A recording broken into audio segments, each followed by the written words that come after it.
Hi there folks, today we are taking a look at the game called 1920 Wall Street. And it's published by Looping Games and the designer is Perepai Llistosella. Now this game is about 1920 Wall Street, where there was that car dynamite incident. And what you're trying to do here, you're trying to become the richest stockbroker. And that's basically it. So let's take a look at how the game works. So 1920 Wall Street is played over the course of several turns until this bombing card comes out and it's somewhere at the bottom of the deck. Then the game will end and we'll score points, which is basically like money. So, and this is a straightforward stock market game. We have our stock prices for different goods and you're collecting those goods and you need to collect enough of them in order to score. What I mean is that, let's say we play a 3-player game, you need at least of 6 corn cards, 6 corn stock in order to score that. If you have less than that, you score 0 points for that. Also at the end of the game, there will be one of the negative abilities that will come up and be executed, and then we will score. And as I told you, this is a straightforward stock market game. So you have your meeple here, and this is kind of a, you go around, it's kind of like rondel, but not really. So on your turn, what you do basically, you move your meeple to one of the cards clockwise, or if a player will change the way, then anti-clockwise. And you can move that meeple as many spaces as you want and pay the cost of the movement and pay the cost of the card. So how you do that? Let's say I want to move to the next card, which means I pay 1 coin for the movement, plus I need to pay the money that is on the card, which is 3 money. And each one of us at the start of the game will have this capital card with capital money. So that means that at the beginning I have 4 money already, kind of like a virtual income, virtual stuff that I have that I can spend. So if I spend 4 here, then I'll just kind of use this card in order to pay for that, and I get this card for free. If I get this card, I just put it in my personal pile and replace it with a new card. So this is how it goes. If you land on someone else's space, then you must pay him or her 1 coin in order to be on that same space. And that's what you basically do. The other thing that you can do instead of collecting the cards, and I'll talk about some cards a little bit more later, you can sell your stock. When you're selling your stock, let's say I have this card. So when I'm selling the stock from my personal supply, what I do, let's say there was another card right here. So what I do is I discard the cards where I'm standing. I will sell the card from my personal supply into that spot, and I'll look at the price. So the price right here for the black, for the oil, is 6, and I cut it in half. So 6 in half is 3. I get 3 coins. And you can sell only 1 card per your turn. So I sell this card and put it back. So that means that another player can later on take this card.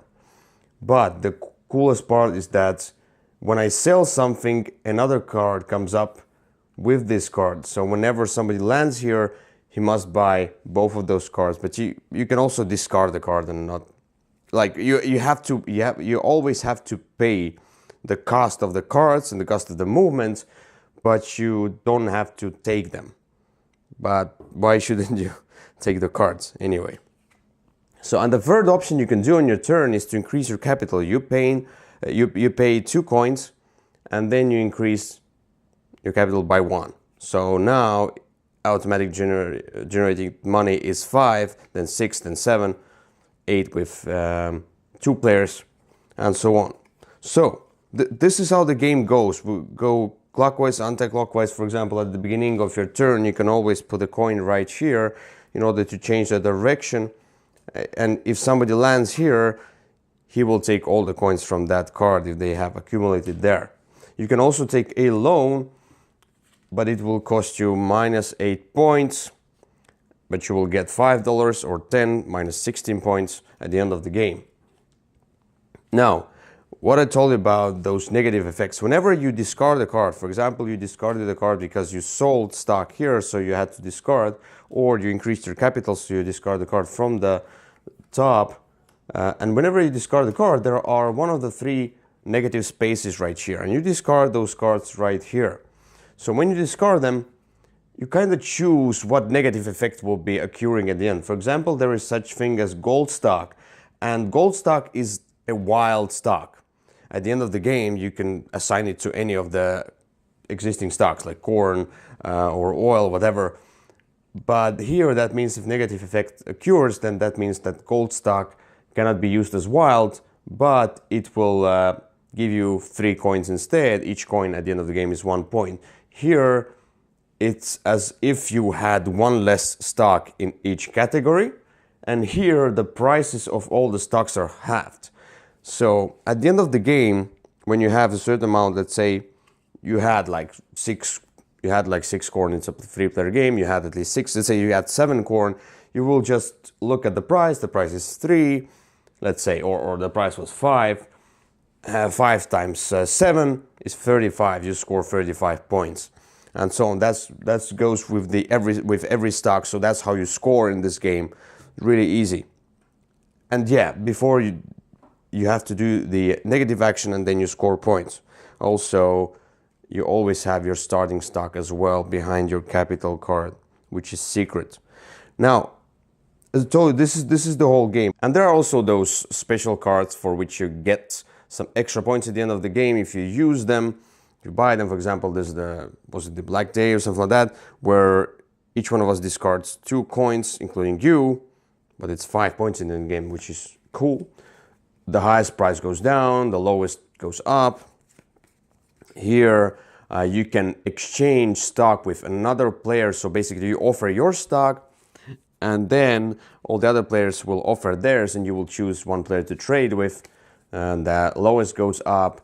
For example, these ones, and these are quite often met in the game, where the stocks go up or down by 1, sometimes by 2, for example, with this one, up or down. And this is basically the whole game. And I also wanted to mention, I forgot to mention, that there are 2 expansions, which are like mini expansions, modules, I would say, that you can include. One is Tycoons, that it will get you some extra rewards when you take like a stock to extremes. And then there are also a call option. So you can use those 2 modules together or separately, or play just without the modules. It can spice up the game somewhat. First of all, I want to mention that I really like this company, Looping Games, and I have reviewed some of their titles like Topum, for example, and 1911. Although I didn't like 1911, Topum is in my top 20 of all time. It's an amazing game, and I like their attitude. I like how they approach reviewers as well, so big thanks to them. But we're here to talk about the game, which is 1920 Wall Street, and I want to give you my final thoughts on that. So there is a trend on the market where there are small boxes and big games in them. And when I looked at this one, I was like, it might be the same. And it kinda is and kinda not. So what I'm thinking is that 1920 Wall Street is not a difficult game. It's very straightforward. You move your meeple around and you collect those cards, and you sometimes sell that stock, and it's very straightforward.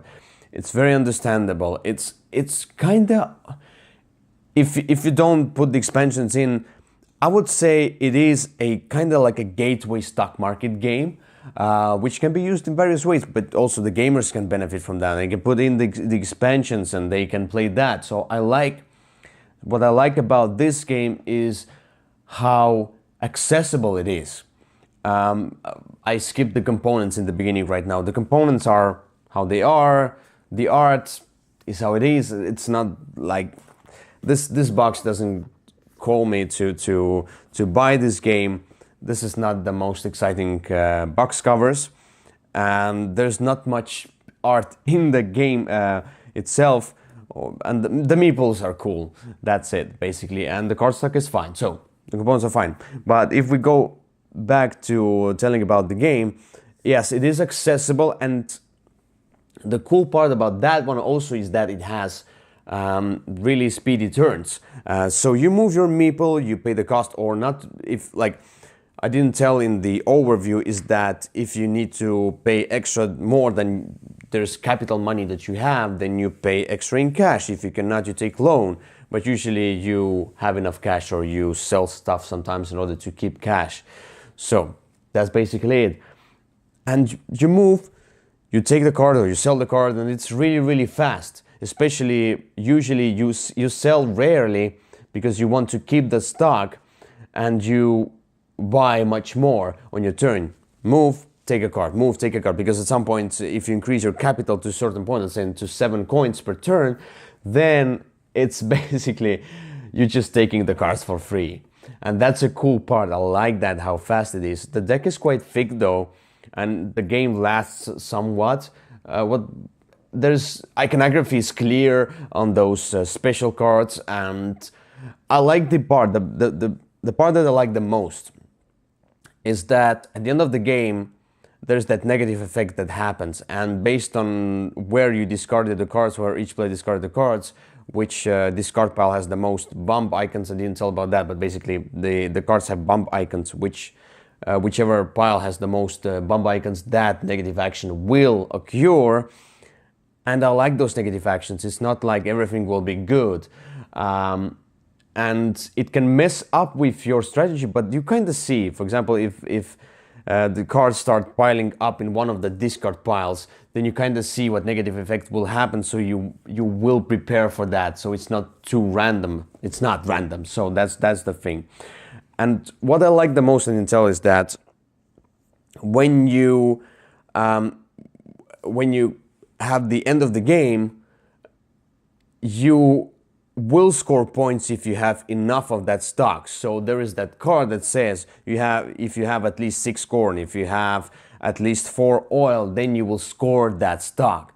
And if not, then you score 0 points. And that's where the strategy comes in. So if you start collecting everything, then you probably will lose because you will not collect enough, but you might. On the other hand, if you focus too much on only one title, then you will miss many points on the other titles as well. So that's cool. And sometimes you want to get those special ability cards as well, because they give you points, 2 points, 3 points, 5 points, whatever, but they give you points. And if you collect enough of them, you can get some maybe extra 30 points, which is quite a lot. So that's what I like, but of course the most comes from the stock. There's not much to say about the game overly, it's just that it's accessible, the aesthetics are fine, and it's just easy to play, it's easy to explain and learn. And I usually like stock market games, and this is the one that I like as well. I don't love it. It's fine, this is a fine game, this is a good title if you are into, I would say into gateway stock market. For me, the definitive or the best stock market game so far, and it's also one of the best games of all time for me, it's in my top 10, that's Stockpile. Stockpile has much more going on, and it's with the expansion, Stockpile is still an accessible game as well, but if I compare those two, Stockpile has more of that kind of, not a blind bidding, I would say, yes, and this kind of anticipation of what information the other players have. There's no hidden information here, except there's only one stock, so this is more straightforward. But still, I recommend trying this game. It's not an expensive game because it's in a small package, and I like that it's in a small package. And this is the game which is bigger than a filler, but yet this box is enough, big enough for that kind of game. So this is 1920 Wall Street. I give it the bronze Würfel medal, and yeah, that's it. So thank you folks for watching, and we see you in another video. Bye. This channel is sponsored by Osprey Games. Check them out at ospreypublishing.com.